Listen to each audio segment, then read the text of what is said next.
Hi dears, welcome back. இன்னைக்கு நம்ம இன்ஸ்டன்ட்டா பண்ணக்கூடிய ஒரு புட்டிங் ரெசிபி தான் பார்க்க போறோம். இது ரொம்ப tasty, rich and delicious pudding recipe.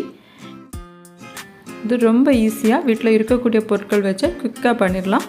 Very simple and easy recipe. ஆனா டேஸ்ட் மட்டும் ரொம்ப எக்ஸலென்ட்டா இருந்தது.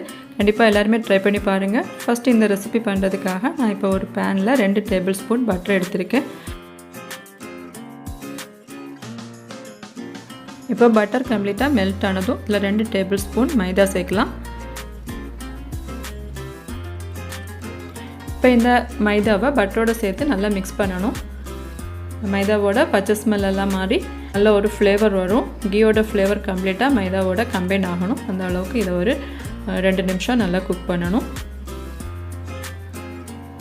இப்போ இது நல்லா குக் ஆயிடுச்சு. இப்போ இதல 1 கப் பால் சேர்த்து நல்லா mix பண்ணலாம்.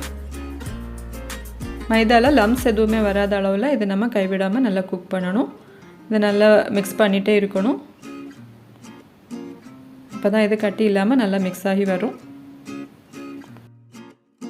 இப்போ இதல 3 டேபிள்ஸ்பூன் அளவு sugar சேர்க்கிறோம். இதை சேர்த்துட்டு இத நல்லா mix பண்ணி விடலாம். இப்போ இது பாயில் ஆக ஆரம்பிச்சதும் நல்லா திக் ஆயிரும்.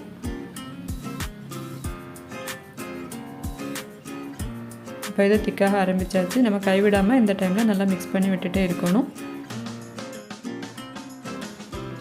இப்போ இது திக்காக ஆரம்பிச்சாச்சு. இது ஒரு 1 மினிட் கூட நம்ம குக் பண்ணும்போது கன்சிஸ்டன்சி சரியா வரும். இப்போ நம்ம புட்டிங் ரெடி ஆயிடுச்சு. இதான் இதோட கன்சிஸ்டன்சி. இந்த டைம்ல நம்ம 1 டீஸ்பூன் vanilla essence சேர்த்துட்டு நல்லா mix பண்ணிட்டு switch off பண்ணிரலாம்.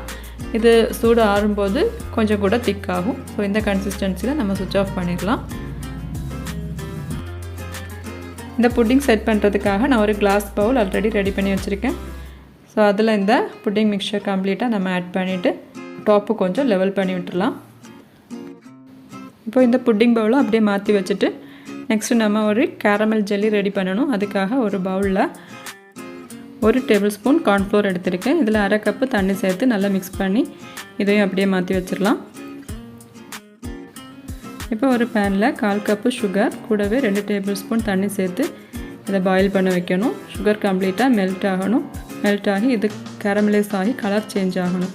சோ அது வரை இந்த pan மட்டும் லைட்டா சால்வ் பண்ணி விடணும். ஸ்பாட்லா எதுவும் யூஸ் பண்ண வேண்டாம். sugar கம்ப்ளீட்டா மெல்ட் ஆகி லைட்டா கலர் சேஞ்ச் ஆக ஆரம்பிச்சது நம்ம ஸ்பாட்லாவால இத mix பண்ணி விடலாம். இப்போ sugar கம்ப்ளீட்டா மெல்ட் ஆயிடுச்சு. கலரும் லைட்டா சேஞ்ச் ஆக ஆரம்பிச்சாச்சு. இந்த டைம்ல ஸ்பாட்லாவால இத நல்லா mix பண்ணி விடலாம். இது நல்லா கோல்டன் கலர் ஆகணும். ஃப்ளேம் கொஞ்சம் மீடியம்ல வைக்கணும். இல்லனா இது சீக்கிரமே இது பர்ன் ஆயிடும். ரொம்ப கரிஞ்சிட்டுனா நம்ம டேஸ்ட் வந்து சேஞ்ச் ஆயிடும். சோ இது வந்து நல்லா கோல்டன் கலர் ஆறது வரைக்கும் நம்ம இத வந்து குக் பண்ணனும். இப்போ இது நல்லா கலர் சேஞ்ச் ஆகி கோல்டன் கலர் ஆயிடுச்சு. நம்ம ரெடி பண்ணி வச்சிருந்த cornflour mix இதல ஆட் பண்ணி இத நல்லா mix பண்ணி விடலாம். இது ஓரளவு திக் கன்சிஸ்டன்சி ஆகணும். அந்த அளவுல நம்ம இத வந்து கம்ப்ளீட்டா mix பண்ணி விட்டுட்டே இருக்கணும். இந்த cornflour ஆட் பண்ணிட்டு இருக்கிறதுனால இந்த ஜெல்லி வந்து நல்ல glossy-ஆ ஷைனிங் டெக்ஸ்சர்ல இருக்கும். பார்க்கிறதுக்கே ரொம்ப அழகா இருக்கும். சோ இந்த அளவுக்கு திக் ஆனதும் இந்த ஆல்ரெடி நம்ம ரெடி பண்ணி வச்சிருந்த புட்டிங் மிக்ஸ் மேல இத ஸ்ப்ரெட் பண்ணி விட்டுறலாம். இது ரொம்ப சிம்பிளான ரெசிபி தான். நான் இத டேஸ்ட் பண்ணி பாக்கும்போது இது மைதால பண்ணது அப்படினு சொல்லவே முடியாது. அந்த அளவுக்கு ரொம்ப டெலிஷியஸா இருக்கும். இப்போ இத வந்து ஒரு ஏர்டைட் லிட்டால க்ளோஸ் பண்ணி 4 to 5 hours நம்ம ஃப்ரிட்ஜ்ல வச்சு செட் பண்ணனும். ஆஃப்டர் 5 hours நம்ம இப்போ ஓபன் பண்ணி பாக்கும்போது இது நல்லா செட் ஆகி சூப்பரா இருக்கு. இப்போ இது நமக்கு பிடிச்ச ஷேப்ல கட் பண்ணி ஸ்லைஸ் பண்ணி சர்வ் பண்ண வேண்டியதான்.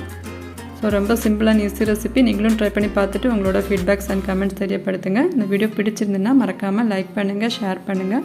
இதுவரைக்கும் நம்ம சேனல் Subscribe பண்ணாம பார்க்கறவங்க மறக்காம Subscribe பண்ணி சப்போர்ட் பண்ணுங்க. Thank you.